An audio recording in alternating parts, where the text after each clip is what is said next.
କାହାର ସତ ଓ ସ୍ନେହକୁ ତାର ମୂର୍ଖାମି ଭାବନ୍ତୁ ନାହିଁ, ନହେଲେ କେଉଁଦିନ ଆପଣ ସତ ଓ ସ୍ନେହକୁ ଖୋଜୁଥିବେ ଓ ଲୋକ ତୁମକୁ ମୂର୍ଖ କହୁଥିବେ।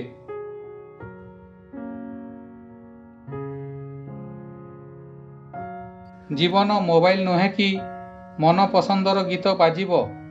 ଜୀବନ ତ ଗୋଟିଏ ରେଡ଼ିଓ ପରି ଅଟେ, କେବେ କେଉଁ ଗୀତ ବାଜିବ ଜଣା ପଡ଼ିନଥାଏ।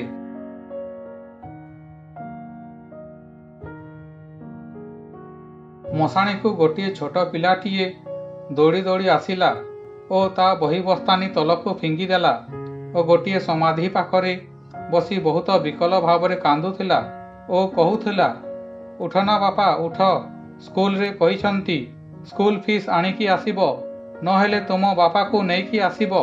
ସେ ପାଖରେ ଜଣେ ଲୋକ ଫୋନରେ ତାଙ୍କ ବିବାହ ପାଇଁ ଫୁଲ ଦୋକାନୀ ସହ କଥା ହେଉଥିଲେ।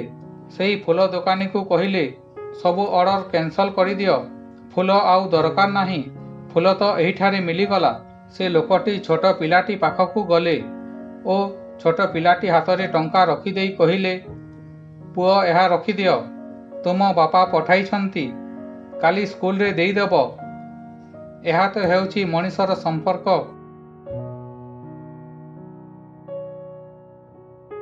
ଆଜିର ଭିଡ଼ିଓଟି କିପରି ଲାଗିଲା କମେଣ୍ଟ କରନ୍ତୁ।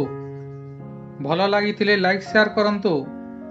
ପ୍ରଥମ ଥର ଦେଖୁଥିଲେ ସବସ୍କ୍ରାଇବ୍ କରି ବେଲ୍ ଘଣ୍ଟିକୁ ଅଲ୍ କରନ୍ତୁ। ପୁଣି ଦେଖାହେବ ଆଉ ଏକ ଭିଡ଼ିଓ ସହିତ। ଧନ୍ୟବାଦ।